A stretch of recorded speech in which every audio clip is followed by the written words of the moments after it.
আনতে কাউকে জীবন দেয়নি তারা।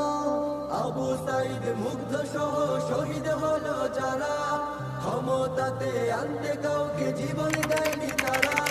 স্বপ্ন ছিল বৈষম্যহীন করা বাংলাদেশ। ইনকিলাব জিন্দাবাদ জিন্দাবাদ জিন্দাবাদ, ইনকিলাব জিন্দাবাদ জিন্দাবাদ জিন্দাবাদ।